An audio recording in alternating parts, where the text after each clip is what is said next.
summer with a teenage diplomat. In the dumps with the mumps as the adolescent pumps his way into his hat. With a boulder on my shoulder, feeling kind of older, trip the merry-go-round. With his very unpleasing sneezing and wheezing, the calliope crashed to the ground. 'Cause she was blinded by the light, wrapped up like a deuce, another runner in the night. Blinded by the light, wrapped up like a deuce, another runner in the night. Blinded by the light, wrapped up like a deuce, another runner in the night. Blinded by the light, wrapped up like a deuce, another runner in the night. Hey, hi, and welcome to Chocks Hangar. Holy shitballs, guys! There's a new version of Flight Simulator out. Somebody call the cops. Wait a minute. I've got my police hat on. I'm the cops. So, what better way and what better person to explain the good and the bad about the new version of the Microsoft Flight Simulator than a cop? So, I've got my police hat on. Welcome to Chocks Hangar. If you've been to Chocks Hangar before and watched my videos and you subscribe and stuff like that, you probably know that I usually do a song at the start of my reviews and stuff like that, and it's usually something to do with the review. If you've not been to Chocks Hangar before, now you know. That's what we do, yeah? But normally what I do at the start of the video is I tell you why I've picked that song, but we're going to be a little bit unusual for a change, yeah? You've got about 5 or 10 minutes as you watch this video to work out, or try and work out, why I was singing that song in relation to the new Flight Simulator. Try and think outside the box a little bit. I'll give you the answer in about 10 minutes when you watch the video. Anyway, on to the video itself. So, if ever there was a version of Flight Simulator that was causing controversy, then this would be the version. If you go on anti-social media, as I call it, Facebook, Reddit, all that kind of stuff, and check out comments about the new Flight Simulator, or if you go to one of the well-known flight sim websites, I don't know, AvSim, Sim Outhouse, FlightSim.com, any one of those, you can find me on there as well, by the way, then you'll know that lots of people have been commenting. You get the typical things with flight simulators, people going, is it a game, is it a sim? Spoiler alert, it's both. Then you get people going, I've got 9 million hours flying the Boeing 747 in real life, and I'm telling you that it's a brilliant flight simulator. And then you'll get someone going, I've got 6,000 hours on the Cessna 172 and it doesn't fly anything like it, or what have you. And, you know, you get varied opinions on stuff, yeah? Which one should you believe? Maybe you just believe your own opinion. It doesn't matter whether you've flown a plane or not, or you know, if you've just used flight simulators and stuff like that. You're entitled to your opinion, and this is my opinion on it. I'm going to give you an honest opinion of what I think of the new flight simulator. But why should you believe me? Why should you listen to me as opposed to anyone else? Well, I will tell you that I've been flying planes since 1997. In fact, it was this week in 1997 that I did my first solo, which is 23 years ago. Now, that doesn't matter whether you fly planes or not, but at least, you know, I do kind of know, from that, at least you do kind of know that I at least know a little bit about planes. I've got a job where I work on big airliners. I've done development work on them for airlines and stuff like that. For example, if you get in an A320 and you pull out the standard operating procedures manual from the shelf, I did that, yeah? So I know about the big planes, know about the little planes as well, yeah? Anyway, that's by the by, yeah?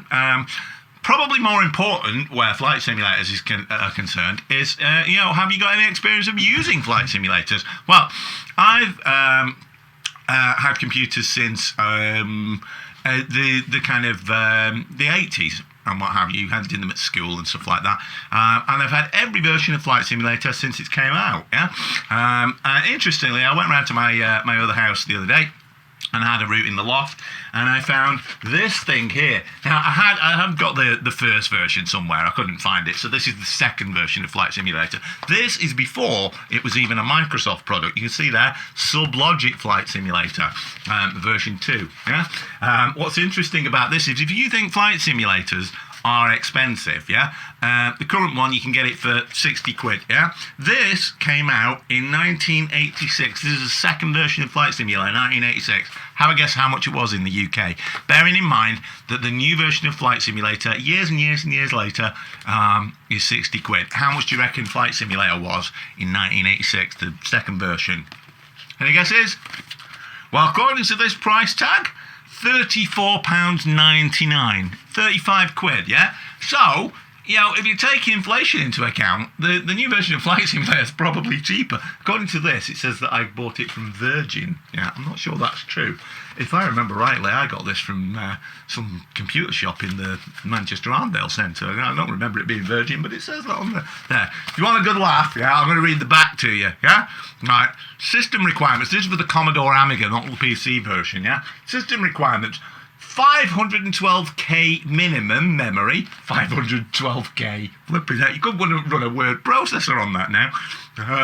You need a mouse, and you need a colour or monochrome monitor, and joystick is optional. They're the system requirements for it.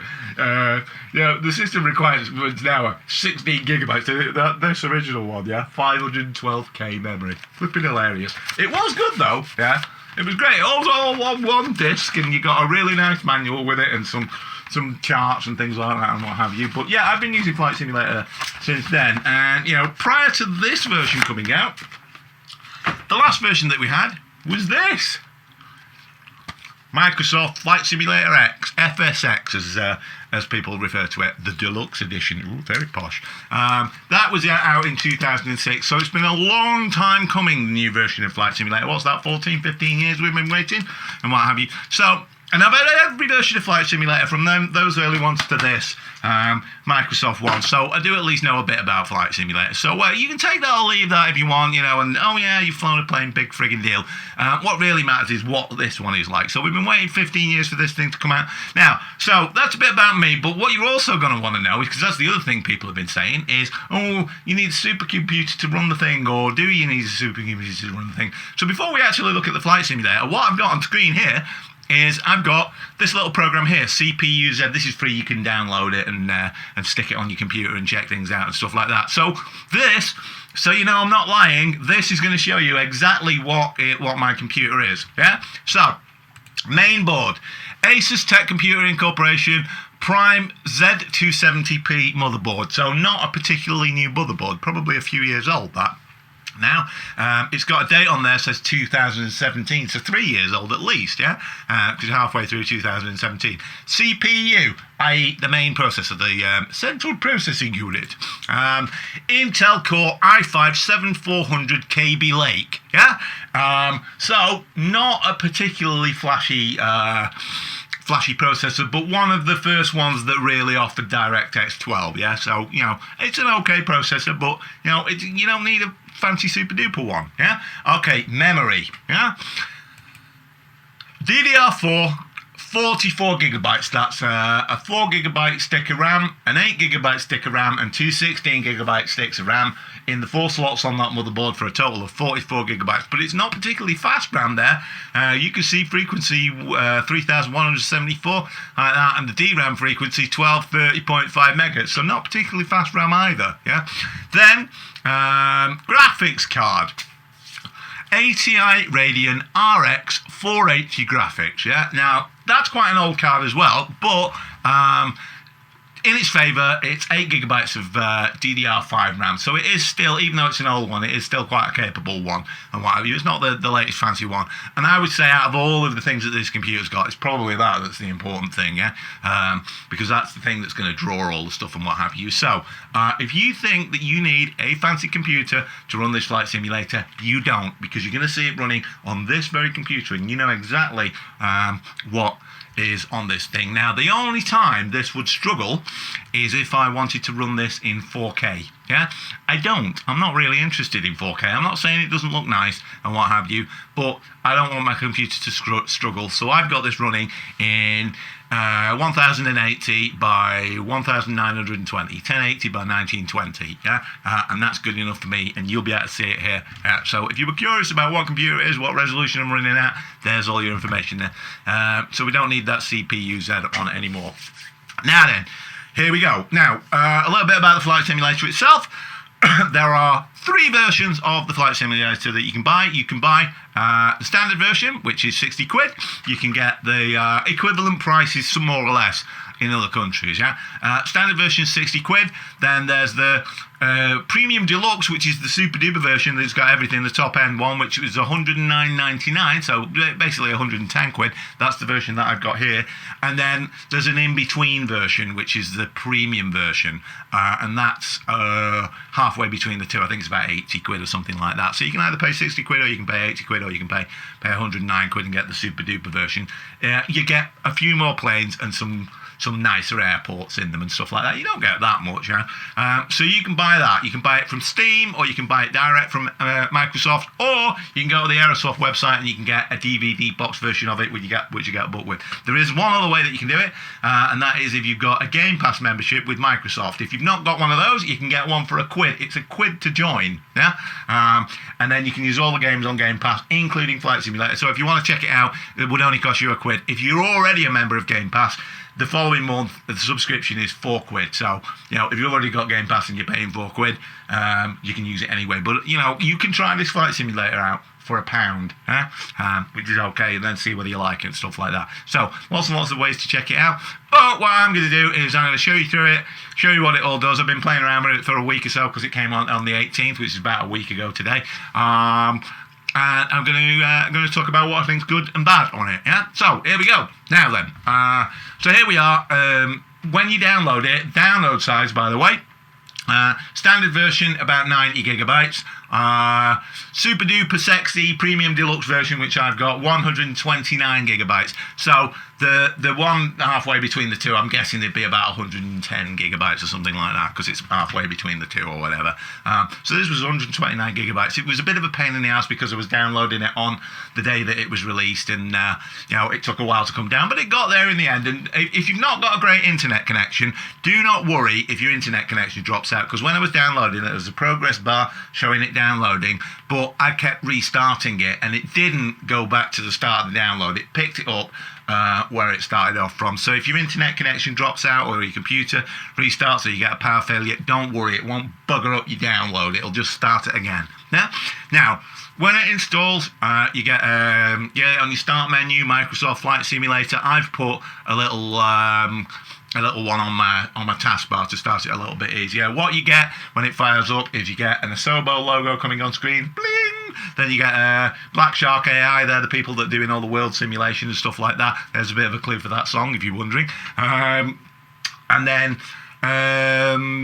it shows a load screen with the TBM 900 on it. It does a check to see whether there are any updates, because it updates over the internet, and then you're graced with this splash screen. Now, some people have said, it's a bit of a pain in the arse that the logos flash up and it loads slowly. There's an option where you can put this in developer mode and you can turn that off so it doesn't do the splash screens when it comes up and fires up a little bit quicker. We'll see that when we look at the options. So that's all about how you start it up and how you install it. Now, when it cranks up after it's done all those load screens and all this kind of stuff and checked online and what have you, then what you are faced with this, the main interface. So let's have a look at all the things on there. So you got all of these things across the top. Now, over on the right hand side, you can see Chocks Hangar. That is my Microsoft Flight Simulator ID for Game Pass and all that kind of stuff. Then you got these things here. These are for, if you've got friends that you've connected to in the game, you can see whether they're online and stuff like that if you want to fly in multiplayer.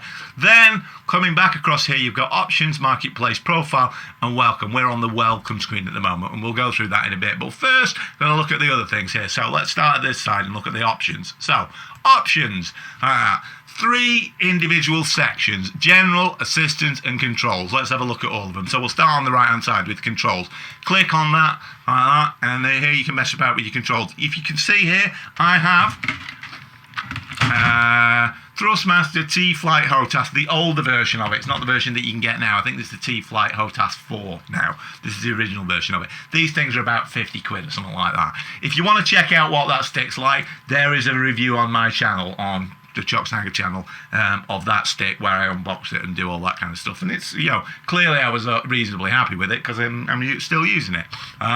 So on here, you can look at all the controls for keyboard or for mouse or for the T-Flight HOTAS. Now, most controllers it will detect them automatically. So you can see that what it has done is it's got a picture of my stick there, and it's showing on the numbers of all the buttons, because it automatically assigns stuff if it detects your joystick, which it has on mine. Yeah, otherwise you're gonna have to sort of like go into Windows and make sure that it's detecting. So what I might want to do is I might want to go on this T-Flight HOTAS, and I might want to check out, you know, what the controls are. So if I go flight control surfaces, aileron axis, there, like that, I've got that, and then rudder axis. You can see I'm getting a bit of noise, probably need to clean that, but there's my rudder axis, and there's the elevator axis. So sure enough, it's picking it all up. If I go to the engine controls, it'll be showing you my throttle axis. If I then want to start assigning things to those buttons, this is where I can do it. Now, some people have said that the thing's twitchy and it's a bit oversensitive and stuff like that. It's more to it than the controllers. I'll talk about that when we actually have a go at flying it. But if your controls are a bit too sensitive, there is a sensitivity thing here. You can click in there, and then what you can do is you can say, oh, well, you know, my ailerons are a bit sensitive or what have you. So you can find out which axis it is that is a little bit sensitive. So you can see that thing moving there. So clearly that is my that stick or what have you for your elevators or your ailerons and stuff like that. And then what you can do is you can tweak the thing like that. Yeah. So you can play around with these if you want to. When you're happy with it, you can hit done. Yeah. Now the other thing to watch out for, yeah, that rudder axis is a bit noisy there. I need to clean that up. Now the other thing you can do is you can change the default ones for if you're controlling with the mouse, or the default ones for if you're controlling with the keyboard. But don't let this catch you out, yeah? If you are searching for a control, for example, if you are searching for brakes or something like that, you can click in this part here and you can type in brakes, and if I do that, brake, there, like that, you can see that I've got the brakes assigned to that key there. But if that brake command had not been assigned to anything and I did a search in there, it wouldn't have found it, because there's a filter on here. This has been catching people out because they're searching for stuff and they're searching on the wrong thing. They're searching on things that are unassigned or essentials and what have you. So what you can do is you can put it on all, and if you search, whether it's assigned or not, it is going to find it, yeah? So don't let that one catch you out. So loads and loads of ways that you can play around with the controls and stuff like that. If you do make any changes, then what you can do is you can hit F11 on your keyboard, or you can hit apply and save and what have you, and then you can go back. So lots and lots of ways to mess about with the controls. So that's the first bit of the options. Next bit of the options, assistance, yeah? A few things to watch out for on this. So we can see piloting. Do you want it on hard settings? Do you want it on easy settings? Do you want it to help you out with the rudder, or help you out with the checklists, or help you out with landing and stuff like that? The aircraft systems, do you want them to be on hard, realistic, or whatever, and all this? Like, I've stuck it all on hard and no assistance and stuff like that. Because I've been using flight simulators for a while, and theoretically I know how to fly a plane. But you can start messing around with this stuff if you want to. Yeah, lots and lots of assists. So if you're new to flight simulators and you're thinking, it's going to be a bit tricky, loads and loads of help, with helping you with the rudder and things like that. And there's a lot of lessons as well. So don't fret if you think, oh god, it's all going to be really complicated. There's loads and loads of help. Yeah. So then we've got general preferences. Now this is where, if you've not got the world's best computer, you're probably going to have to slow things down a little bit. But when I installed Microsoft Flight Simulator, it was a premium deluxe version. When I downloaded it and fired it up, it took an analysis of my computer, and what it suggested was that I should put it on high settings. Now that tells you that this thing doesn't need a super duper computer to run it, yeah? But what I did was I decided to back a few of them off to medium, and then put the clouds on ultra, because I wanted the sky to look really good, because that's what flight simulators are about. They're about the sky, so you want the clouds to look cool and stuff like that. So you can play around with this. You can see my screen resolution there, 1920 by 1080. There's all these advanced settings for terrain and stuff like that, so you can play around with it. You can customize how the cameras work and all the views. You can customize the sound, which I will turn up. I normally have it down a little bit so I don't disturb people late at night. Now, there's another thing that has been catching people out. With Flight Simulator, when they've been using the built-in ATC, they've been saying it's not playing and I can't hear it, yeah? That is because you've got a default Windows audio device on your computer, and if if you've got it on certain settings, it won't put through stuff through your default audio device on your computer. So if you can't hear the ATC, come on this bit here, sound, communication selection, and put it on default. If you do that, you will be able to hear ATC. The only other possible problem it could be, if it isn't that, is you haven't got voices installed on your system, and that's almost certainly not going to be the case. So that's what been catching people out. Yeah. So you can play around with all the sounds and stuff like that. All this kind of stuff. You can play around with the traffic. Do you want real-time traffic? Do you want lots and lots of AI? Do you want trucks and boats and cars all over the roads and stuff like that? You can do that. Data. This is where the scenery streams from Microsoft Bing Maps, so you get real-world scenery and stuff like that. That's another clue for that song, if you're still trying to work out what the connection is. And this is where you can play around with it. So if you've not got a great internet connection, you can limit the usage of it and all that kind of stuff, and have it bin things off and what have you. I have not got a fantastic internet connection, but I don't have any problem with this at all, and I've actually upped the rolling cache limit a little bit and what have you. So it's not as taxing as some people would have you believe. It runs pretty well. So flight model, bit of controversy on this. And I will be talking about this in a second and telling you what I think's wrong with the flight model. There are two flight models in the new version of Microsoft Flight Simulator. There is the modern one, which is the one that Asobo have developed for this, and then there is a legacy one, which is there. And if you say that you want to change it, it asks you to confirm it, and then it says legacy. That's a bit more like the flight model in that FSX. Yeah? If you put it on the legacy one, then you can start playing around with these settings here. I'm going to put it back on the modern one, like that, because it's all right. But I do have one issue with the modern one, and it's this. And I'm going to show you on a little model plane. Yeah? It's a little radio-controlled plane, yeah?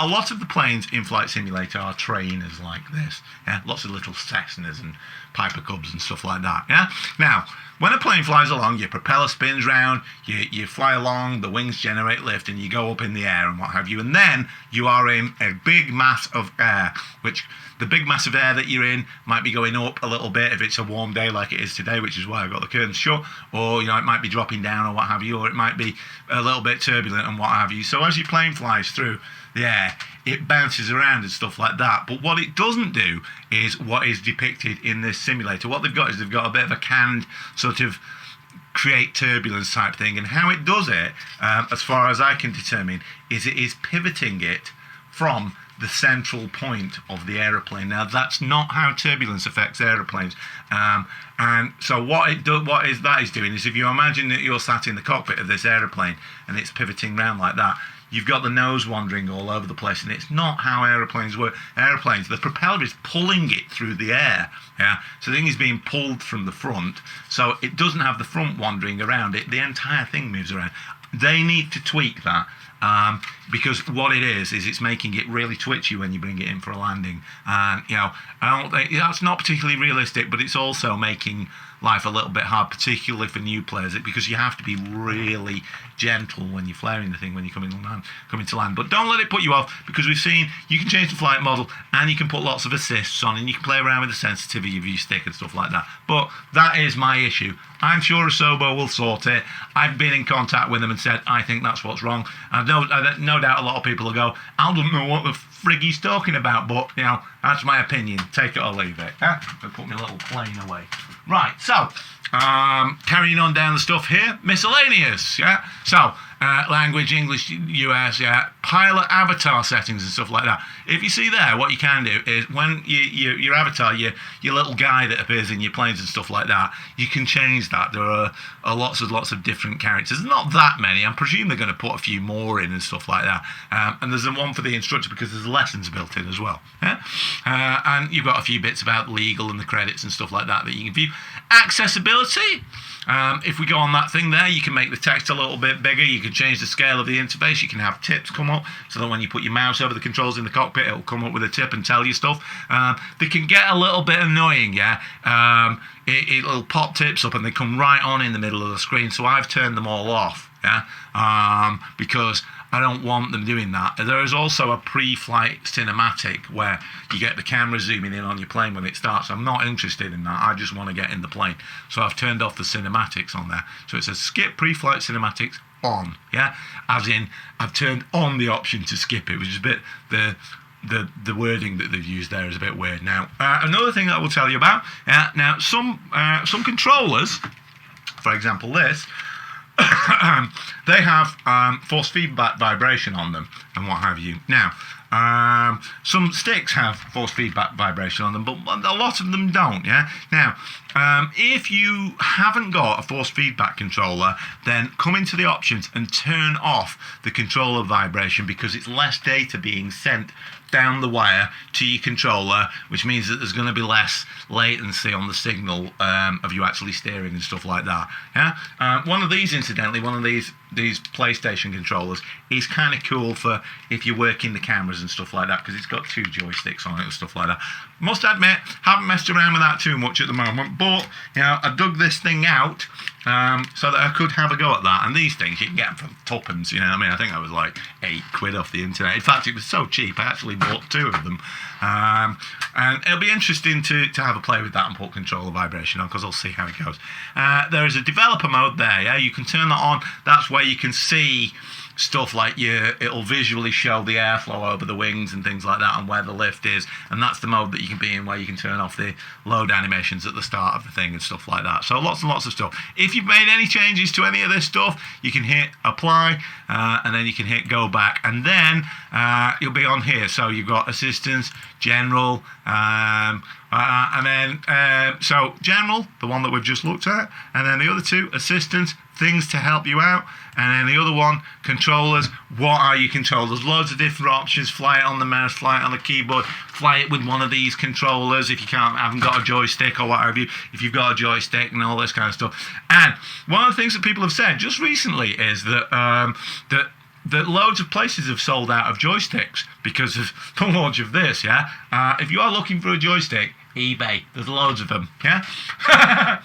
Another good little tip. Right, so that's the options. Now, you got a marketplace. This is different from previous versions of Flight Simulator. Microsoft did try and sort of mute the idea of this when they brought out the sort of stillborn Microsoft Flight a little bit after Flight Simulator. I don't think people were ready for it. You had developers like PMDG going, well, we don't want our stuff sold online and all this lot. They did eventually come around and sort of change the tune, but by then the damage had been done.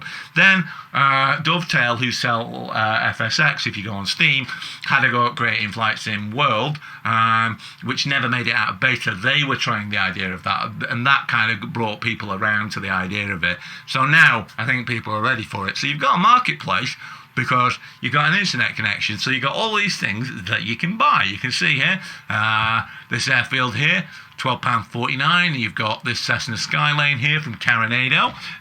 Again, causing a bit of controversy, because some people are like, oh, Carinado's rubbish, and other people are like, no, it's great and what have you. I bought this, yeah? You can see there it says owned. It was £24, yeah? In terms of buying stuff, it's dead easy, you know. I mean, if you've got a Microsoft account already set up, you just click on buy, and it goes, yeah, you've got it, you know, and takes £24 off you. Then it starts downloading, and this came down really fast down the pipe. Came down in about 2 minutes. Yeah, it was about 1.2 gig in size ish, something like that. Yeah. Then we've got all these other things like that. Landmarks London, this is another one that's getting a bit of controversy from Orbex, because the resolution of it was quite low, and people are complaining about it, but Orbex have said that they're going to tart it up a little bit. So, you know, if you've heard stuff about, oh, that's not very good, that and what have you, they are going to change it, yeah? Then you've got some other bits and bats on here, like that. So you've got, so you can see Now, if you'd bought a standard version, this is where you would be able to upgrade to a deluxe version. If you thought, oh no, I wish I'd bought the fancier version of it and stuff like that. So you can see there, deluxe upgrade. I've already got it because I didn't buy the upgrade. I just bought the deluxe version straight away and stuff like that. So you can see I own that Skyline, I own that, and none of the other stuff at the moment. But it says I've got the premium upgrade and the premium deluxe upgrade because I've got the super duper version. So it's including all of those things. I think it's so that you don't accidentally buy it again or what have you. It wouldn't let you do that. You can search for stuff and what have you. You can buy stuff externally at normal websites like you did with previous flight simulators and install it. If you go to Sim Market and places like that, there's some things that aren't on this market that you can get. Law BSI, for example. If you know Law BSI, makes some great stuff. One of the best developers and really generous as well. Makes a lot of free stuff to help you out. So I don't mind giving Lorby a bit of a plug. If you go to Sim Market, for example, there's some Lorby stuff on there and what have you for helping you adjust your controllers. So if you're having difficulty with your controllers, there's something on there that he's done. And there are a few other ones there, some camera mods and things like that and what have you, you know what I mean? So not all of the stuff that you can get is going through this market, but a lot of it is. And it's very convenient. So then, coming back out, we've got this profile thing here up at the top. Now, a few different bits that you can click on. So over on the side here, you can see, because I'm logged on my account, you can see Chocks Hangar, 12 hours, i.e. I've messed around with this thing for 12 hours. And I must get some sort of badge or something when I get to 50 hours, and you can see my progress there. But if I click on this pilot profile, you can see there, Chocks Hangar, 12 hours, landing challenges, 8 of 24, bush trips, 0 of 3, training, 0 of 8, because I haven't done any of the training. I've had a look at it, but I haven't really had a bash at it. And then what you've got is you've got achievements. Have I got any achievements? Yeah, I've got challenge accepted, complete any activity. I've got Mother Nature, adjust the weather during a flight. And there's all these different challenges that you can get. And you'll notice if you look down here that it's not just, yeah, you've got the challenge or you haven't. They've all got a percentage that you've earned on it. So you can see there, flights to fancy. Complete flights of at least 300 miles using a prop, a jet, and an airliner. Now, I have clearly only done a 300-mile flight on an airliner, so I've only done one of the 3 criteria, which is why it's given me 33%. Hydroplaning, accumulate 50 hours of flight time in rainy weather. I've done a fair bit of that because I've been testing the weather, so you can see 11% there. Greased, complete every landing challenge, 33%, so I've done a third of the landing challenges there, and you can see that tallies with that. Landing challenge, 8 of 24, which is a third, yeah? So you got all of these things on there, and then what you got is you got badges, yeah? And when you reach certain achievements and do stuff, it's going to give you badges. So I presume when that fills up to 50 hours, I'm presumably going to get some kind of badge like you're flying and all that kind of stuff and what have you. There are some things that you're going to get for free as well with Flight Simulator if you get it fairly soon. Yeah, they're going to give you some free liveries and stuff like that. So not everything that you get is not that you need to pay for, and not everything that's in here you need to pay for either. You just go and play the game, practice landings and stuff like that.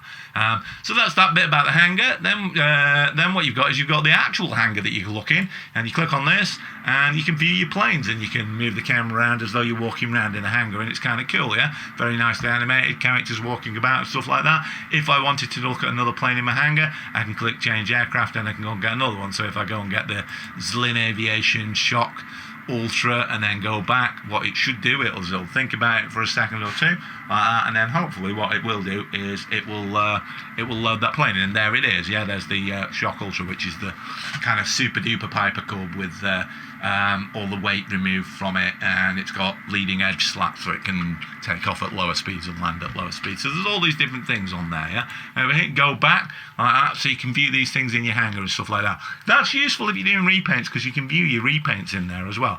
Then we've got Content Manager, which is a bit like the store, what you've bought and what you haven't. So if I looked in here, I'd be able to find that Carinado plane that I bought, and if I want to know what the size of the download is, I can do that. So here we go, Carinado CT182T Skyline, one of the blah blah Skyline, I should say. Yeah, there you go. I told you it was about 1.2 gig, it's 1.10 gig, yeah, and it's up to date. So version 1.03. So presumably there might have been a little bit of a patch on it because it's got a 0.03 on it, and it says it's up to date, i.e. it's downloaded. This is great, this, because you know that everything's up to date. You don't have to go to websites and find if there's patches and stuff like that, because it tells you whether the things are up to date, which is cool. So very nice. Then what you've got is you've got your logbook. Yeah. Now you know what a logbook is. There's one of my logbooks. That's my gliding logbook. Yeah. If we look in here, this. Oh, well, you can see that 1997. So, yeah, 1997. On the 12th of August in 1997, I was flying an SZD-53 Pucat with the registration Hotel Charlie Delta at Husbands Bosworth. And that flight in particular, 17 minutes. So there you go, with a little bit of notes in there and stuff like that. So logbooks is, pilots have logbooks, but this has got a built-in logbook. Boom, like that, yeah? Same sort of thing, yeah? Just a digital version of that, yeah? So, you can see all this stuff here, like that. Of what landings I've done, whether it was day and night, how many hours, and all this kind of stuff. So kind of cool if you want to keep track of your flights and what you've flown and all this sort of thing. So that's what all this profile stuff is, which leaves us with the last bit here, the welcome part.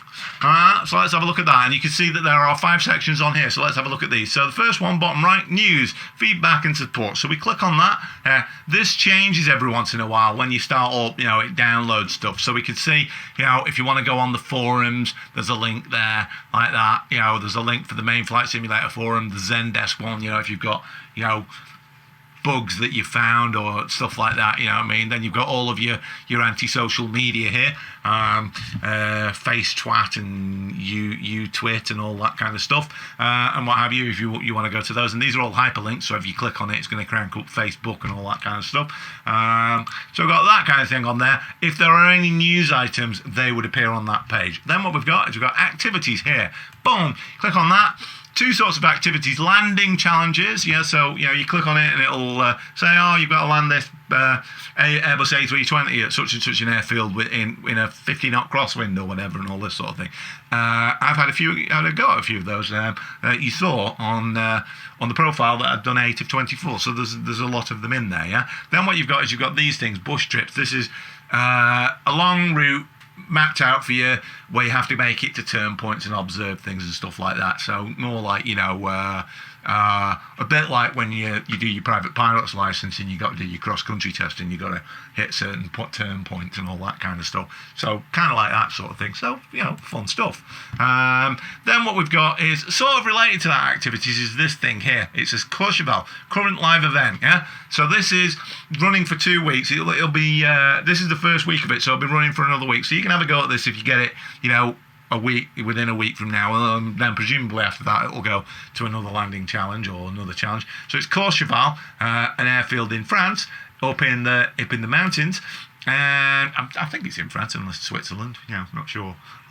French Alps. Yeah, so it is the Alps. Yeah, but it's on the French side. Yeah, and it's a runway on a hillside. It's quite steep. I think it's got about a 12% incline or something like that. Yeah. And what it does when you go on this flight is it starts you a couple of miles away off at a right angle, and you got to come in, you got to turn, and you got to land, and you got to bring it to a halt. The tricky part is that there's a big cliff here, so because the wind's blowing down the runway towards you and down the hill, there'll be a big downdraft in front of you. The trick there, if you're having a go at it, is you come in high and steep with full flaps on, so the flaps work like an air brake, and the reason you come in steep is so you burn quickly through the wind gradient, and you got plenty of penetration speed, so you're not going to stall. That's the trick. Yeah, if you do it well, you'll end up on the leaderboard. Now it's not very well me saying how you do it. I had a go at it and ended up right down near the bottom of the leaderboard, and I actually had 2 goes at it. And the first go of it, I thought I'll come in really slow and really carefully and really grease it in and what have you, and I came in so slow that I stalled it, spun it, and crashed into those trees and there and what have you. So the second time I did it how you should really do it, coming fast, didn't score that well. But it's the only 2 goes that I've had at it, and it tells you that what you're doing it in is a Robin DR400. Robin aircraft, if you know them, they're the ones with the angled up wings. Yeah, bit like Joe Dell's and stuff like that. Usually made out of wood, plywood covered wings and stuff like that. Really popular in France. So that's why that's why that's in there. Yeah. If I wanted to do it, you can see I've got a little fly button there, but I'm going to go back because we're looking at the interface. Then what you got is you got flight training. Yeah. There are a bunch of lessons. They will literally take you from zero to hero. So if you've never even sat in a plane, you start it up, and what it will do is it'll start up with you in the plane with a virtual instructor next to you who's talking to you. The controls get highlighted, so it's select the starter switch and it'll highlight in blue and tell you to turn it, and select the fuel mixture and push that forward and all this sort of stuff. So if you've never flown a plane before, it's not rocket science, yeah? And that'll teach you how to do it. It'll start you off real simple. Then what it'll do is it'll give you more and more challenges and what have you until you're doing like cross-country tests and stuff like that. So it's a bit like taking the pilot's license, the PPL. Kind of cool, yeah? So that's good that they're in there. On the subject of which, I'm going to give you a bit of a clue here. Yeah, I've got a really, really interesting video coming up in a couple of days, and it is a tutorial about flying, but it's not intended to be a replacement for these things. It's a little bit different, because this thing will teach you what controls you have to use and all that kind of stuff, but what it won't necessarily teach you is why you are doing that. So what's actually happening when you're using these controls. Yeah, I'll give you a bit of a clue. Yeah, it's going to involve this guy. Right, anyone know what this is? If you said pterodactyl, wrong. It's a pteranodon. You were close. Now, and it's not a dinosaur, yeah? It's a flying lizard, yeah? Different. But, because it flies and stuff like that, I've got a tutorial talking about how wings work and what happens and why planes have got tailplanes and why this works without a tailplane and all that kind of stuff. So, if you're interested in all that kind of stuff, even if you're pretty clued up on flying and stuff like that, you're going to find some interesting stuff in that. If you didn't know why that doesn't go completely out of control, even though it hasn't got a tailplane, it'll teach you all that kind of stuff. So look out for that. It's going to come in a couple of days. So there's another reason to like and subscribe on my channel and hit the notification bell, because when that video gets uploaded, you get a message going, oh, that video's up, and what have you. So cool. Chocks Hangar for the win. So last but not least, this thing here with the world going round, yeah? Or the planet Earth. There's your last clue as to why it was that song, yeah? It's the planet Earth. Now this is pretty much the heart of the flight simulator. So I'm going to click on this, yeah? Did you get why it was that song? Okay. Blinded by the Light, 1973, Bruce Springsteen, yeah? He wrote the song, yeah? But the most famous hit of it was a cover version in 1979, which made it to #1 on the US Billboard charts by Manfred Mann's Earth Band. And Flight Simulator simulates the entire Earth. That's why. Bit obscure, but, bit of a challenge for you. See, but if you got that, yeah, I'm quite impressed, because it was a bit obscure, that. But there you go. Yeah. Right, so here we are in the bit where you do the set up your flights and stuff like that. Now, this looks deceptively simple. Some people have looked at this and gone, yeah, the flight planner's not very good and stuff like that. It's actually really, really good. Yeah? And I'll show you why. Yeah? So you can click on the planet Earth and you can spin it round until you find the bit that you want. So I'll get the United Kingdom in front of me, and then you can roll your mouse wheel. And you can zoom in, and I'm going to zoom into near where I am. Yeah. So if you were ever curious as to where the hell I am, I'm here. Yeah, there's Manchester Airport, there's Liverpool Airport, there's where Woodford Airport used to be, which is where they made like Lancasters and mosquitoes and all that kind of stuff in World War II. It's a housing estate now, which is a bit sad. There's still a bit of it there, but there you can see there WFD. Yeah, that's a nav aid that's still located there. Yeah, you can see there's a non-directional beacon there at Woodford. Yeah, and I live just near there. Yeah, in fact, my horsey. Her stables are right near there. Anyway, and if you ever find yourself there, there's an Avro museum there as well. It's really cool. They've got a Vulcan there. It's really cool. So if you ever find yourself there, definitely worth a look. And it's on part of the old airfield, so you can still see one of the old hangars and stuff like that. It's pretty cool. Yeah. So here we are.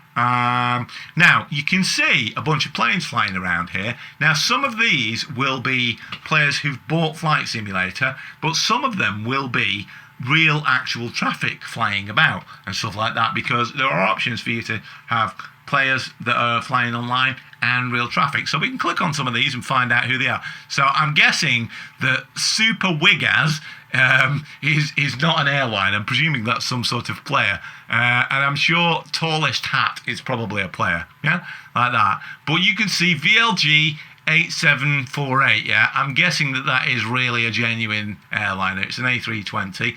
And it looks to me, that's actually one of the ones that I work on. That's Vueling, yeah? Spanish airline, Spanish budget airline. There's a repaint available on Sim Market of a Vueling A320. It's one of the first repaints that's gone on sale. Bit overpriced if you ask me. I think it's about £6, but you can get a repaint of that Vueling A320. So that's a Vueling A320, and what it looks like it's doing to me is, if we go there, it's doing 222 knots at 4,124 feet. So this is going to make a left turn, and it's probably going to come in on 23 right or 23 left at can you see there, someone's sliding their plane over there, yeah? That thing, if we kept watching, that thing's probably going to make a left turn and come in on the runways at Manchester Airport. We can keep an eye on that if you want to, and see it there. I'm not working today, so I wouldn't be on it, yeah? They're actually one of the nicer ones to work with. The Vueling crews are actually really, really pleasant. They're a good laugh. Anyway, so you've got live traffic, you've got people who are playing, and you've got all this sort of thing. Now, some people have complained saying that this doesn't give you that much information, but you've seen that's not true. I can click on these things here and get information about them and stuff like that, because you saw that I clicked on that WFD thing there and got information about it being a non-directional beacon and stuff like that, yeah? I'm gonna click off that because it thinks I want to do arrival on there, like that. So if I set that as the departure, I can depart from there. I'm not sure you'd really want to and stuff like that, or set as the arrival or what have you, or go to Liverpool or whatever like that. So you can get a little bit of information off them, but you saw that I could find out that was a non-directional beacon. And some people have said, oh, you can't get information about the runways and what the radio frequencies are and stuff like that. You can, but what you have to do is you have to open the filters. Alright, so you have to click on here and go out of the filters, and you have to do nav aids on like that, and airspaces and navigation. You have to turn all this sort of thing on like that. So for example, if I turn on airspaces now, it's going to display airspace boundaries and stuff like that. So, and by default there are not a lot of things turned on and what have you, but if you turn all that stuff on, if you want to know what the ILS frequency is at Liverpool John Lennon Airport for runway 27, you can click on here like that, and it'll tell you. So there it is, yeah? Localizer DME 111.750, so that's the frequency for it and stuff like that. What it doesn't do, this flight simulator, is it doesn't let you do that on the map in flight. So what you have to do is kind of what you have to do in the real world, yeah? When you're planning your flight, what you have to do is you have to get a bit of paper and you write down your frequencies and you put it on your knee board like that or whatever. So, you know, get a little pad or something like that, and you'll be right, because you'll be doing it pretty much like the real world. Is that? Yeah. There we go. There's our Vueling airliner, and he's coming in, and I'm going to guess 23 right. Yeah. So to set up a flight, here's what you do. Let's say we want to go from Liverpool. Yeah. So we click on Liverpool, and we can say set as departure like that. Now, if we don't want to click on there, what we can do is we can come up here and we can go and drop this down, and you can do a search for it. So let's say I want to go from Manchester. I can go EG, like that, EGCC, and go to Manchester, and what it'll do is it'll change my departure to there, like that. Now let's say I want to fly from Manchester to Paris, Charles de Gaulle, yeah? So what I can do is I can come here and I can go Charles de Gaulle. Now I can type in Charles de Gaulle, or I can type in the ICAO code for it, and the ICAO code for Paris Charles de Gaulle is LFPG, so I can type that in, yeah? So Lima, Foxtrot, Papa, Golf, like that, and I can hit return on there, yeah, and there it goes, LFPG, Charles de Gaulle, Paris. So now, it's done that. So you don't have to scroll all the way to a destination, click on it and get the drop away and say set departure. You can do it up here. Now, what that will do is that will give you a straight GPS track from your departure to your destination. But if you're flying there in an airliner and stuff like that, so you probably want to go high altitude airways, so you can click on that, high altitude airways, in which case what it will do is it will work out a route for you on high altitude airways. But notice up at the top left that I've got the Zlin Aviation Shock Ultra, which is basically a Piper Cub, so it's not really going to be able to go very high altitude. So when I look on my nav log like that, it's putting me at 29,000 feet. I seriously doubt you could get one of them up to 29,000 feet. So let's sort that out. Let's go to the Shock Ultra there, and let's change that to an airliner. And let's make it an A320 like that Vueling one that was coming in for a landing. Yeah? So what we'll do is we'll come back here like that, and just so it works all right, I'll put VOR to VOR on there for the track, and then what I'll do is I'll put it back on high altitude airways like that, so it works it out again for me. Yeah. And now if I look on the nav log, what I get is there's all the waypoints that it set me up, and 39,000 feet. Bit more believable for a trip to Paris. So it's got all of these things on here if you wanted to know what all the things are on there that you go in and what have you, and you can close the nav log if you want. And then what you can do is you can check them all out, and if you wanted to change them, you can go, oh, actually, I don't want that there, I want it somewhere else, or what have you, like that. So you can remove it and all this kind of stuff. So you can play around with this stuff if you want to, yeah? You can add sort of different routes and stuff like that, or you can have it do automatically, but it does a pretty good job, to be honest.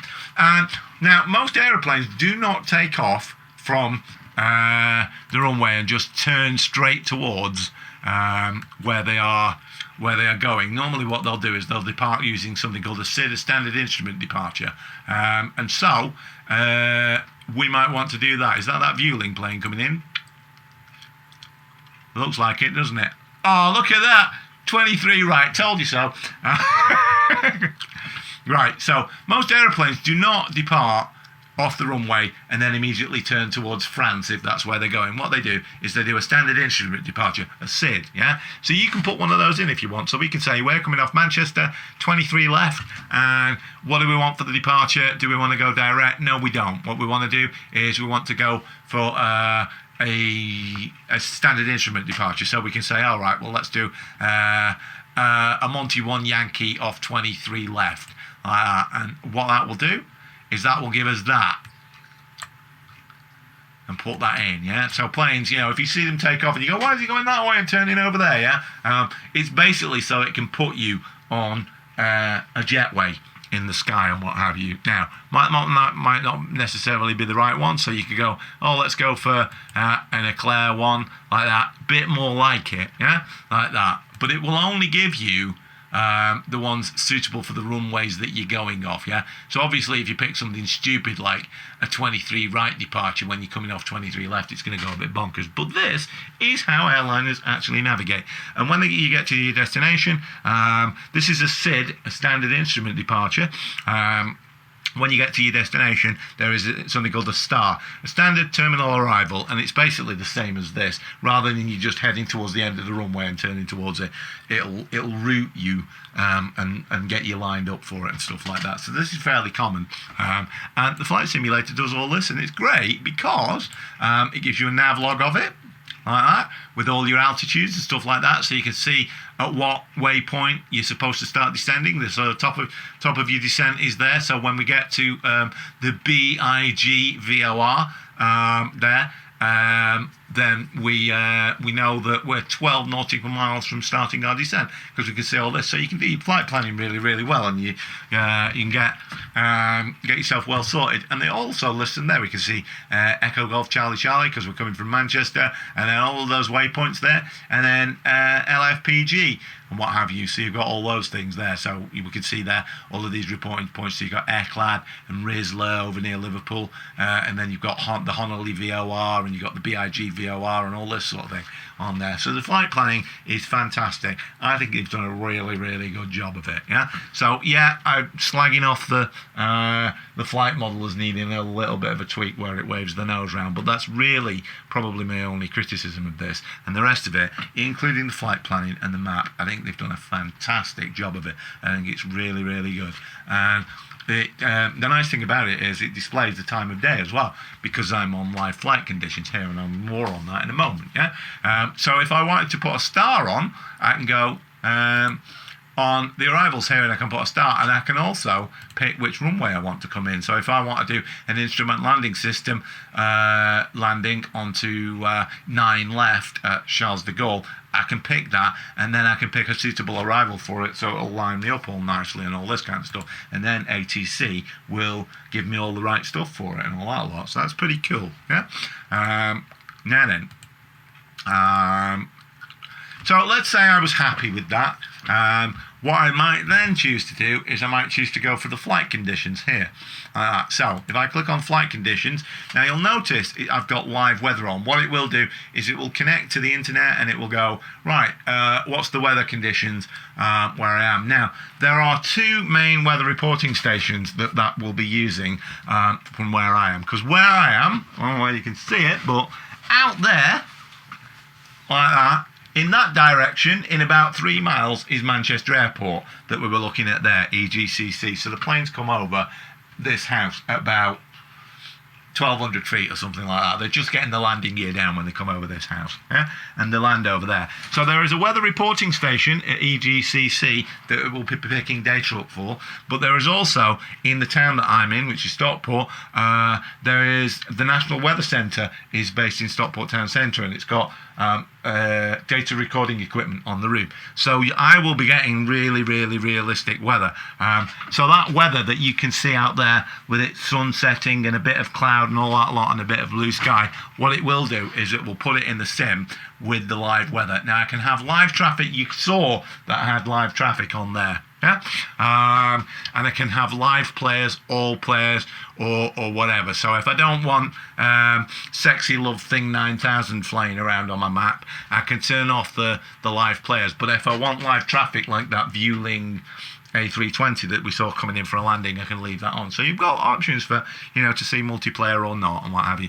And then we've got this, live weather themes. Now, if I turn these things off, what I can then do is I can go for a weather preset, or I can customize it. I can start adding weather layers and all this lot. There's a bunch of presets on there like that, so you can play around with that if you want to. Or I can go back with all this stuff here. And because I've picked live traffic and live players, it's forced me to live weather. You can change that in the sim if you've got a custom weather setting, but if you go with live weather and then you go in the sim, it'll be greyed out, so you make your decision at that time. Now, I'm going to show you one more thing about this. It's kind of cool. Yeah.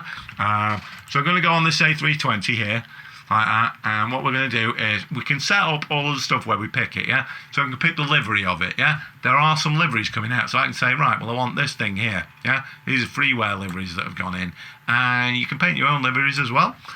I'm in progress with one there, which is why it's got a question mark on it, because I haven't done a snapshot for it yet. But you can see there, Airbus Chock, like that. So I'm currently working on one. Uses direct draw textures, DDS, which if you've got Photoshop, Photoshop can handle them. If you haven't got Photoshop, paint.net, which is free, that can do them as well. So if you're into repaints, you can do that. So let's go with Spirit Airlines, like that. Now, Spirit Airlines, weight and balance, so do I want some passengers on my plane? Do I want some cargo on and all that kind of stuff? You can sort all that out. So how much fuel that I want, you can have it in gallons or pounds or what have you, and all that kind of stuff. Do you want any failures on there? Do you want to enable failures so things break after a certain amount of time? So it's got all this stuff on here, I want an oil leak to happen in 20 minutes or whatever and all this lot. ATC options. Now, do I want a custom tail number on it? Yes, I do. I want Charlie-Hotel Oscar Charlie Kilo. Chock. Like that. Do I want a call sign? Yes, I do. I want Sexy Thing as my call sign, yeah? I can give it a number as well, so if I want it to be Sexy Thing 67, I can be if I want to. Go back on that aircraft selection. Go back on the world map. So now my flight is all set up. I've got it all in there. That will all go into the flight management system on the computer. I don't have to put it in, so it will automatically be in the plane. And the IFR flight plan would have been filed, so all I have to do is get it the file with ATC and what have you. The actual, they've got hold of the flight plan is all done for you. So there you go. Flight planning, really, really nice. I think they've done an excellent job with this. I really do think they've done a great job with it. Yeah, some people are being critical of stuff like that, but I think that's a fantastic built-in flight planner for a program that costs 60 quid and will let you fly an Airbus and stuff like that. So if we're happy with all that and we've got it all like that, then what we can do is we can hit this fly button down at the bottom, like that, and it will load, and it's going to take a few seconds to load. So I'll skip forward to where it's actually loaded, so you don't have to watch all of that.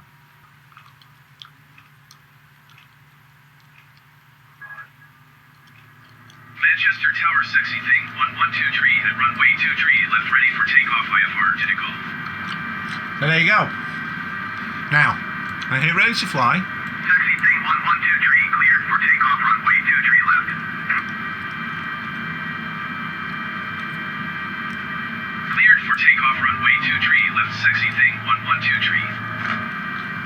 How cool is that? Sexy thing. It actually reads back. You can have a lot of fun with that. You can put sort of, smutty words in there and stuff like that, and it'll pronounce them and what have you. So I've been calling my plane sexy thing because I just think it's hilarious that air traffic control are calling it sexy thing. You sexy thing. Now, I started on the runway. That's the default setting, but you can, on that flight planner that we saw, you can say, I want to start at gate 10 or gate 11 or gate 12 or what have you, and all that kind of stuff. So you don't have to start on the runway. If you start on the runway, everything's running. Yeah. If you start at the ramp, then what you can do is you can do all of the, send me a fuel truck, do the pushback for me and all that kind of stuff. Yeah? So if you're not too clued up about, how to start the engines on an airliner and stuff like that, you can do this. Yeah. And you can start. But these things are fairly simple. The flight plan is already in for you. You can start the engines with E or Control E or what have you and all this sort of thing. Not that the engines are particularly difficult to start on an Airbus anyway. They do take a while to spool up on an Airbus Neo, the new type one, because it spools them slowly to straighten out the shafts on the engines because they heat up and warp, so it straightens them out when it does that. Yeah, which is a fun thing. So basically, you start the APU. Then once you've got power, you turn the power on and all this kind of stuff, and then you come down here and you turn on those fuel levers there, and then you hit the crank button up top, and that's essentially how you start it. There you go. AI plane's taxied on in front of me there. So there's a bit of AI. I'm currently clogging up the runway at the moment. You can see, if we look here, you can see that my flight plan is in. So there's that flight plan, and if I zoom out, we'll see that is actually it. So at the moment, I've got my ND set to 10 miles, but I can go there, and that's that flight plan going to Paris. Yeah, and if we come down here, we can see on the FMC, flipping out, that's lagging a bit. If we come down here on the FMC, what we'll see is flight plan there with the routing and stuff like that all in there. Yeah? So I can go through the pages and check all that out and what have you, so I can make sure. But it is in all right and everything, so you can play around with it. The FMC is a little bit limited. It's not like you'd get in a Flight Sim Labs A320 or the Aerosoft one or what have you, you know what I mean, or an equivalent PMDG Boeing and what have you. But it's good enough for you to have a bit of fun with. Yeah, and the autopilot's pretty basic. Yeah, it will follow your flight plan, so it'll do all the VNAV stuff and all that kind of stuff. It needs a little bit of work. There's a few shaky bits on it, stuff like that. But it's not terrible. Generally speaking, it does work. Now let's have a look on the external view of this thing. There you go. Very nice model. Or the A320 Neo. You can see there that I'm holding someone up on the runway behind me. Yeah? So if I wanted to, I could taxi out of the way.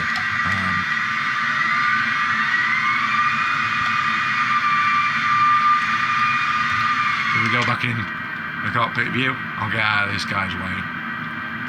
Now I could, of course, take off if I wanted to, but what I'm going to do is, to demonstrate the flying on it and stuff like that, what I'm going to do is I'm going to get a little Cessna or something like that, and fly that, because I don't want to do a flight all the way to Paris on a video like this. It would be incredibly long. There you go. Brake it to a halt. There we go, and that guy should be able to take off behind me. He might already have gone. Hopefully, you can see him there. Hopefully he's going to take off because I'm not in the way anymore. There he goes.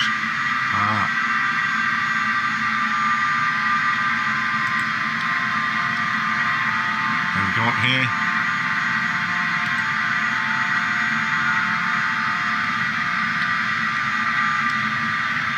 Now, if it was another player, it probably would have been on that map, yeah? Or possibly when he gets in the air.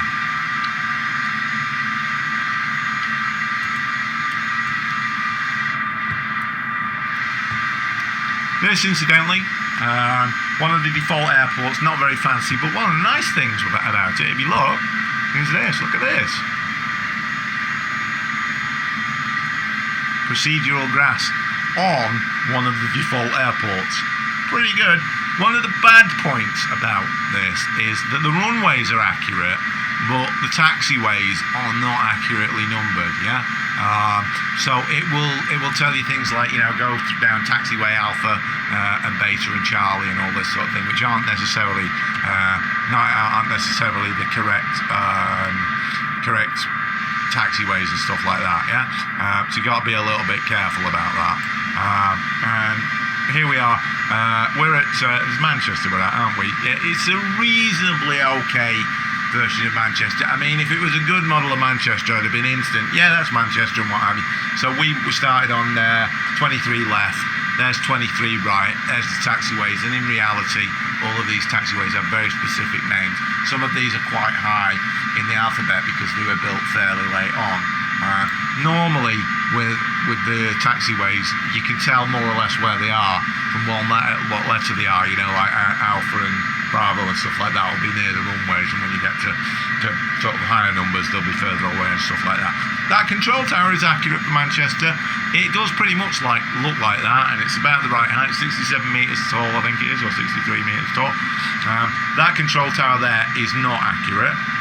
There is the old control tower there, but it doesn't look like that in Manchester. The terminal buildings are more or less all right. There is a sort of big hangar there, more or less in that place. The fire station's there, which it is on this model and stuff like that. And most of those terminals are more or less like what they are. Certainly the runways are accurate, and the grass is more or less right, and the trees and stuff like that. But the taxiways don't have accurate letters compared to the real thing and stuff like that. Whether or not they're going to tweak that, I don't know. Personally, it doesn't bother me that much. Some people are up in arms about it, going, no, it's not realistic and what have you. It's like, I don't really care. I care at work because we have to tow these things around and drive around, and so we need to know what all the taxiways are and stuff like that. Something like this. I don't care. Anyway, what I'm going to do here is I'm going to finish this flight, and what we'll do is we'll go on a little Cessna instead. So you can see that, because I'm just going to do a little circuit so you can see how it flies. So it'll take a second or two to get on the main menu. Here's to give you an idea of how it's going. Not terrible, yeah. Come in here into the world map, and what we'll do is there might be live players at Manchester. There's less likely to be live players at Liverpool. So what we'll do is we'll go to Liverpool because we don't want to get in people's way like that when they're playing live. So we'll set that as the departure. I'll change that from that, and what we'll do is we'll just go and get a little Cessna. Now, you can navigate by scrolling that, but I'm scrolling my mouse wheel to do this, and you can see they're all the ones in the premium super duper sexy deluxe version like that. But you can scrub down on this. I can say I only want to see propeller planes or whatever and stuff like that, and then you can do that. So if I on here, alright, on the Premium Deluxe version, 2 versions of the Cessna. Yeah, so we've got a Cessna which has a G1000, which is in the, I think it's in the deluxe version, and then you've got this, which is in the Premium Deluxe version, which doesn't have a G1000. It's got more traditional glass gauges and stuff like that. Yeah, which is kind of weird. You'd think, that you'd pay for the one with the G1000 in, but I wanted one with glass gauges. So Cessna 152. Yeah, there are 2 of them in here. There's the normal Cessna 152, and then there's this, which is the Cessna 152A, which is the Aerobat version. You can always tell an Aerobat because they have that custom paint job on it with the checkers on and stuff like that. Asobo modelled it off the French ones because Cessnas were built in Wichita, but they were also built in Reims in France. Yeah? And the Reims Cessnas are called F. So the 152, when it's built in the US, is a 152 Cessna, and when they're built in France, they are the F152. Technically this is the F152A, French Reims-built Cessna, and it's the Aerobat version. The Aerobat version, you can take the doors off on it, not in the sim, in the real thing you can, and it's stressed for, I think, plus 4G and minus 2G or something like that, which is why it's the aerobatic version. So we'll have that, and we'll go on the liveries, and there, and you can see not many liveries for the thing, in fact only one. And we'll go on ATC options, C-hot, sexy thing, call sign and stuff like that, because I've been in here and done that before. So we'll go on the world map there, like that. Come on, you can do it. Oh, it already had done it. I was maligning it then, it already had done it, yeah? And my departure is Liverpool John Lennon Airport. I don't have to bother putting an arrival airport in if I just want to fly this thing around. Like that, we've got live weather and all this sort of thing. So I'm going to hit fly. And I'll think about it for a few seconds, and while it's thinking about it for a few seconds, I'll talk about some other stuff. One of the things that I did do to upgrade my computer in preparation for this new version was I got that. Yeah, don't know if you can see that. That is a Crucial solid state drive. It cost me about 50 quid off Amazon and what have you for a 450 gig solid state drive. Not a bad idea to get a solid state drive for this because it's streaming data to it and you want it to write fast so it's not clogging things up. So that cost me about 50 quid. Originally, a few weeks ago, this thing only had 12 gigabytes of RAM in it. It had a 4 gigabyte and an 8 gigabyte stick. So I bought some more RAM, 32 gigabytes, 2 16 gigabyte sticks and what have you. If you're going to buy RAM, buy a decent make, Corsair Vengeance or something like that. Yeah. It's not their only decent make, but one that people, if you see people doing decent computer builds, you'll recognise a few names and stuff like that and what have you. That's one of the decent ones. Yeah. If you're going to buy computer equipment, worth spending the money to get good stuff. Yeah. Don't buy cheap power units that are not reliable and stuff like that. Get good stuff because otherwise it's a false economy. Yeah? Not a bad idea to put some more RAM in your computer if you're using this thing. It can run off 16 gigabytes of RAM. Plenty of people are running it with 16 gigabytes of RAM. I would reckon it might have run with 12 gigabytes of RAM. It might have struggled a bit, but I reckon it probably would have done it. 32 gigabytes of RAM is probably a better bet, so you've got a bit of margin for when you start putting add-ons into it and stuff like that. But 16 gigabytes of RAM, and that's only going to cost you. So he's not reading my sexy thing call sign, and the reason he's not reading my sexy thing call sign. Yeah, the reason he's not using my my sexy thing call sign is because I didn't file an IFR flight plan.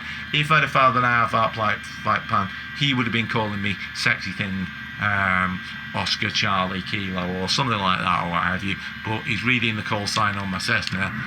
He's reading the registration, which is pretty much how it would be in reality. You can see there AI planes coming in and stuff like that. So I've not cheated, I'm not going, oh, it runs great on my computer and then I've turned the AI off and all that kind of stuff. You can see it's running. Now, one of the things it does, and one of the reasons that I use Liverpool John Lennon on a lot of my flight sim videos is there's a few reasons. One, it's right near the water, so you can test what your water looks like, you can test what the land looks like, so it's a good way for testing graphics details. Another reason is that the runway is 27 and the other one's 09. So if you want to fly a circuit, what you do is you fly the runway heading and then you turn left 90 degrees if you're doing a left pattern, which you would do from here because you'd be over the water rather than over the town, and then you do another left 90 degree turn and then another left 90 degree turn to put you on for your last turn, yeah?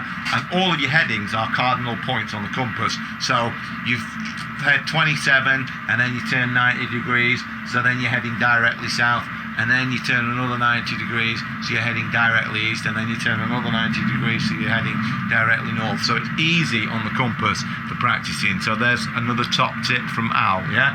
If you're practicing circuits in a flight simulator, do it from an airport that's got a runway that's either heading north, south, east or west, because it's easy on your compass to do that sort of thing. Another thing it's done is because it started us on the ramp, so it started on the runway, it started the engine for us and it's put the first stage of flap down for us. It won't do that if you start it on the ramp with no engine running or anything like that, and you know, it won't have the flaps down for you and stuff like that. So we go in the cockpit, have a look at it. Typical Cessna 152, quite nice and what have you.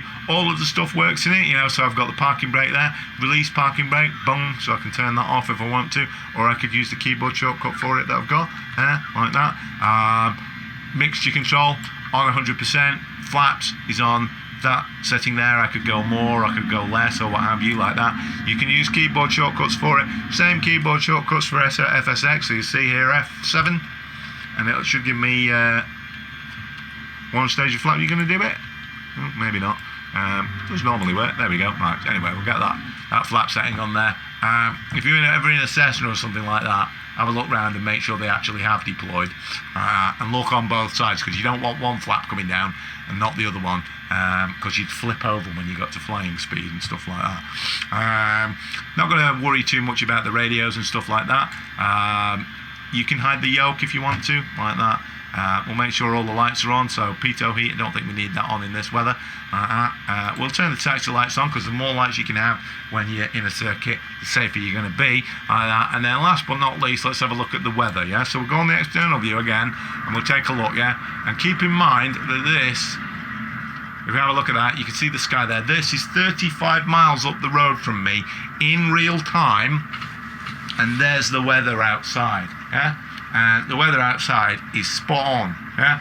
Absolutely perfect replication of it, yeah? Nice. Default settings, and it does that, yeah? Up at the top here, you got all of these things here, you know, so we can get ATC, we can get different camera views and stuff like that. We can get an in-flight map if we want to. We can customize this toolbar if there's things that we want or don't want and stuff like that. This map, you can roll it with the scroll wheel and stuff like that. You can see all the planes on it if you want to. The bits that you've got up there, you know, various bits and bats. So if we have a look at this, you can see, I'll give you a list of all the things: cameras, checklists, objectives, travel to, and all this kind of stuff. So there's built-in checklists. That's what that thing is there, you know. So, you know, if you want to do it all properly and stuff like that, you can do that sort of thing. It's a very nice model. Keep in mind, yeah, you can have it looking nicer than this if you want to. I've got the settings on medium to high, and I'm at 1080 by 1920 because I want it to run relatively smoothly. You can put it on 4K if you want to, and it'd look even nicer than this, but I think it looks pretty good at this resolution. You can see that the scenery is really detailed. I don't know what you can make out, but there are some wind turbines across the other side of the Mersey estuary there, and they are animated and they're going round, so it's really good. Anyway, I'll show up and let's fly the thing. One last check before we go. We know the flaps are in position. We've got the mixture controls right, like that. Parking brakes off. We've got all the lights on. Compass altimeter set okay. The altimeter is set for it. This is a Liverpool John Lennon Airport. It's roughly 100 feet above sea level, so that's reading right there. I think it's 92 feet above sea level.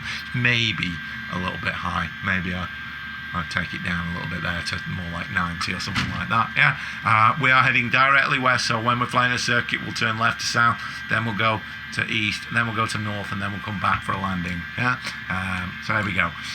Just before we go, different camera positions that you can put on. Easy peasy. to move the cameras around. Loads of different presets and stuff like that for that. Really nice camera settings in this simulator. So anyway, let's take off.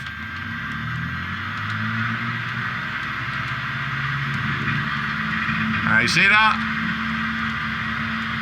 Rudder's a bit twitchy. So the airspeed's coming alive.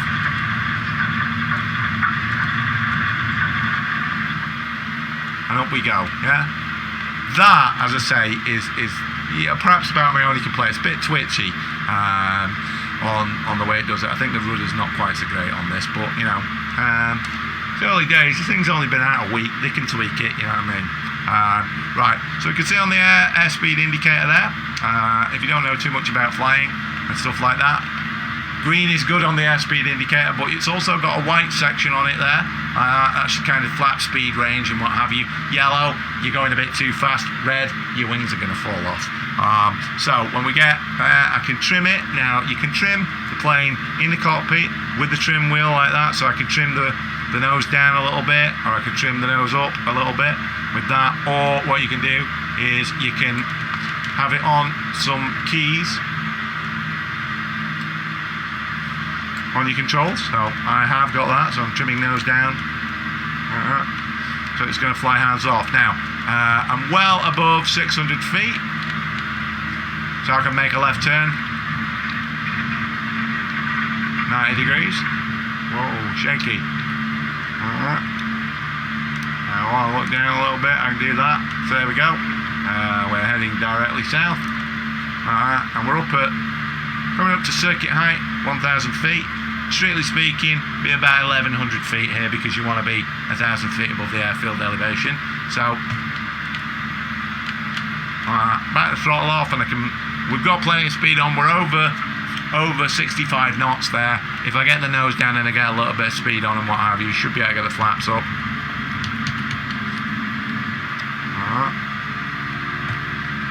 Got a little bit of power on.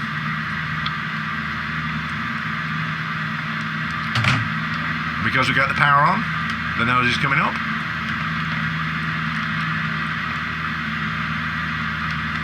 We'll trim it down a little bit.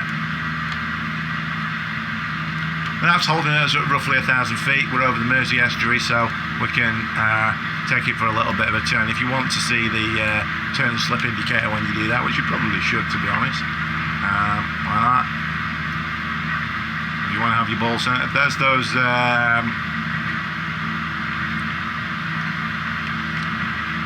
windmills on the other side of the estuary. So we roll it out on an easterly heading. Overcooked it a little bit there. I'm about 5 degrees over because I was busy sort of like pointing out those. So I'll just rock it back a little bit. And now we should be adjacent to the runway. I'm around a little bit high, so there you go. You can see the runway there. And what I want to do is for a circuit, if you're not that familiar with it, at that point there, when you're looking over your shoulder, and you can see about 45 degrees backwards to that point there, that's kind of when you want to start turning in for the circuit. All of this stuff is in the lessons. Yeah? They're built into the sim. So getting a little bit high here. I don't mean smoking Jamaican woodbines, I mean altitude wise. Yeah? But I'm not worrying about that too much. So we do that. If we take a look on the external view, you can see what the thing looks like in the air. I'm keeping all the lights on because I'm in the circuit. And if I want to come for a landing, scroll lock is the default key for air traffic control, so I can request a full stop landing. Liverpool Tower, Cessna Charlie, Hotel Oscar, Charlie Kilo to land. Cessna Charlie, Hotel Oscar, Charlie Kilo, Liverpool Tower. Fly left base runway 27. Altimeter 29 decimal 89 wind calm. So it's telling me the winds are calm, which you'd expect at this time of day. Because the sun's getting low, you know, and the land's not being heated. It's clearing me for runway 27, so I can either press 1 on the keyboard or I can click the button there to acknowledge the landing clearance. So I can close that window. You can move those around, resize them and stuff like that, or you can use the keyboard shortcut if you want, as I say, that scroll lock. So what we might be doing now is looking back over our shoulder like that, and we've got the B pillar there about where the runway is, so we're pretty good, yeah. And we'll for safety we'll turn over the water. That way, if it all goes horribly wrong and we plough in, we're only going to kill ourselves.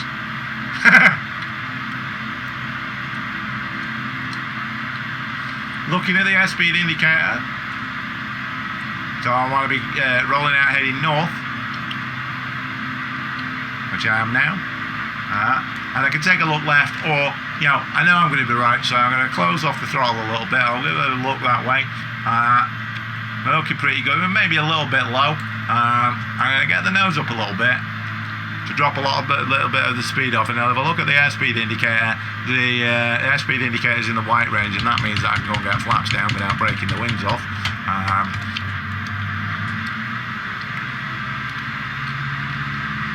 And so here we go, right into the sun. Now, that's what I was talking about the nose moving around a lot, yeah? He told me that winds were calm, and you would expect the air to be calm at this time of day, and this thing's still sort of kicking around a little bit. So yeah, that needs a bit of a tweak. But you can see, what I'm actually doing is I'm recording this at the moment, which is notorious for tanking frame rates big time, yeah? But I'm recording it, and this thing's doing all right. My computer is not a particularly fancy one. It's running this brand new sim on nice details. It's recording it, streaming it, and what have you. And I'm not having any trouble with this, yeah?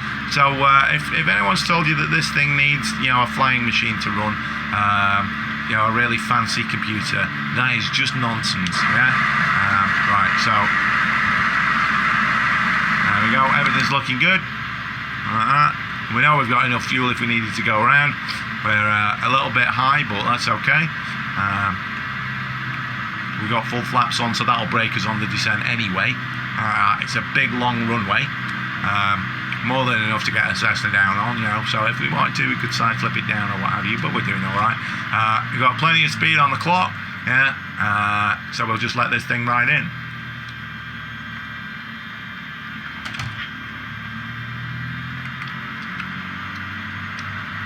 Don't have to offset it at all because the winds are calm.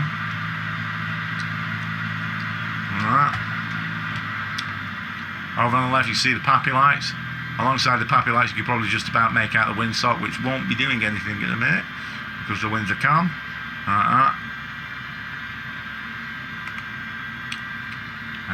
Here we go.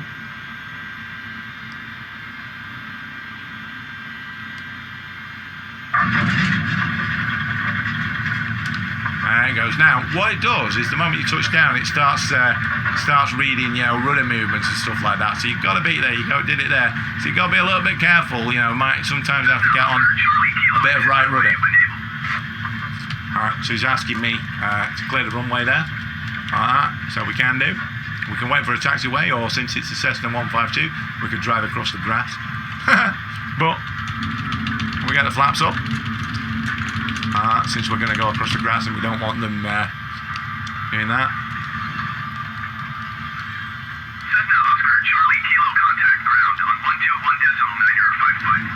You can see a car driving in front of me down the taxiway. You're not supposed to do that in cars. You're supposed to go down the specific roads, and they don't get out of the way of your plane. Yeah? So the AI for the ground vehicles is not brilliant. Yeah? Right, I've got to acknowledge my hand off. I can hit 1 on the keyboard. That does that. 121.955 for Cessna Oscar Charlie Kilo. He's asking me to contact ground to say, oh, can I taxi to parking or what have you. Realistically, an aircraft like that, you could taxi it on grass. But it does chuck a bit of dirt up, and you might find yourself cleaning the thing.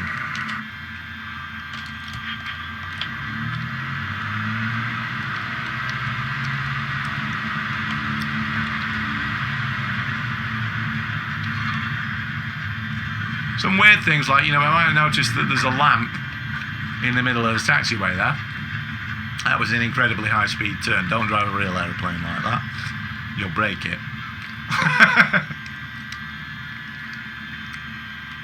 So we do that. I'll just leave it there. Yeah. So I'm not going to worry about the ATC there.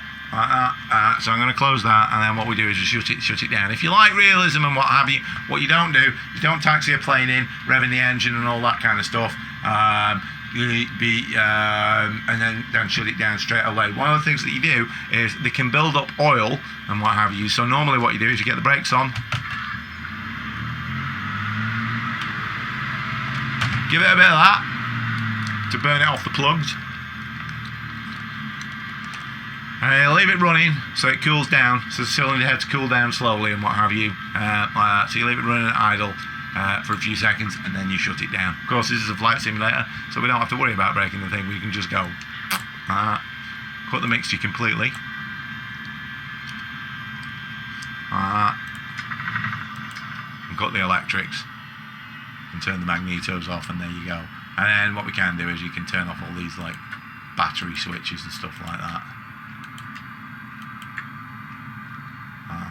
Yeah.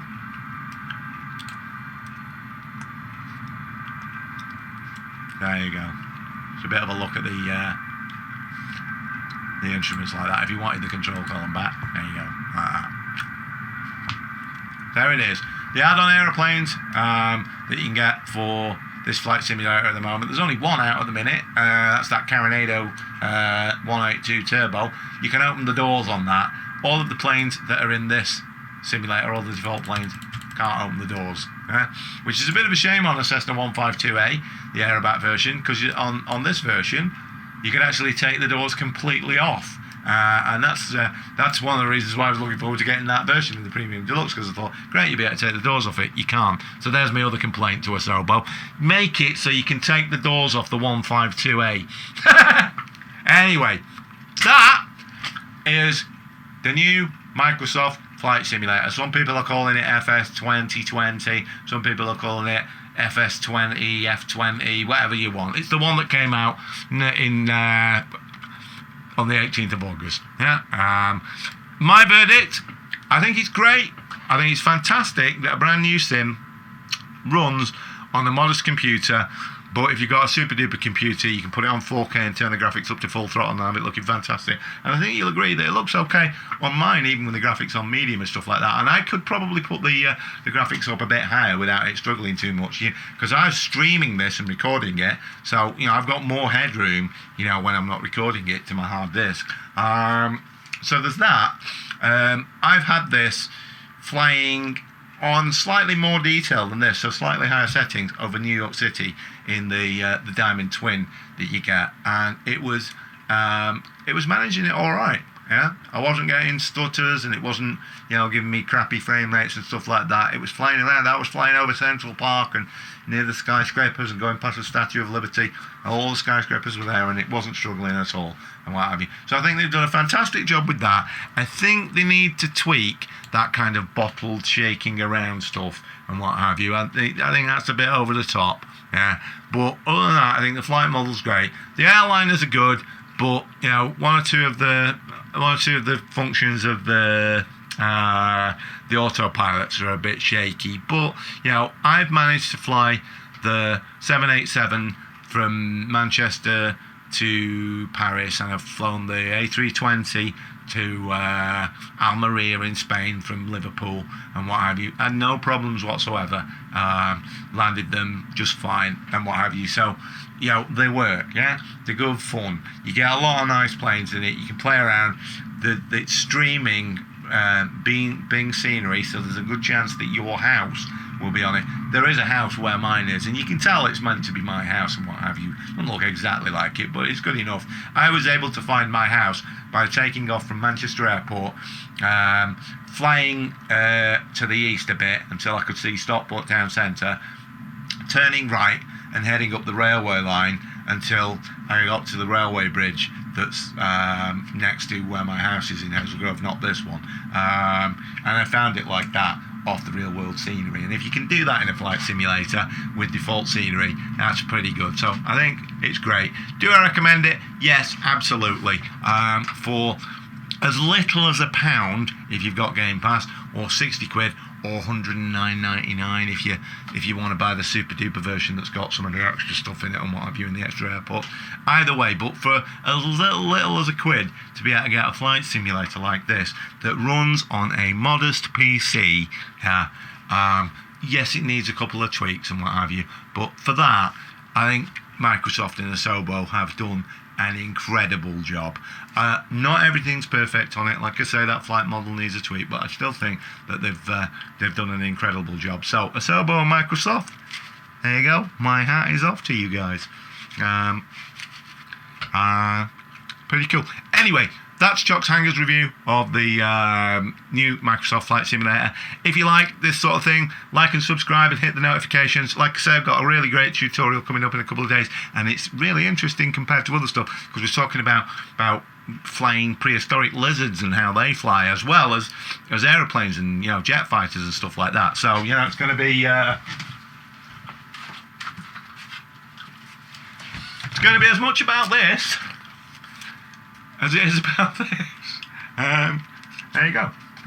Anyway, thanks for watching the video. Tune in again for that one. And as ever, fly safe. Bye.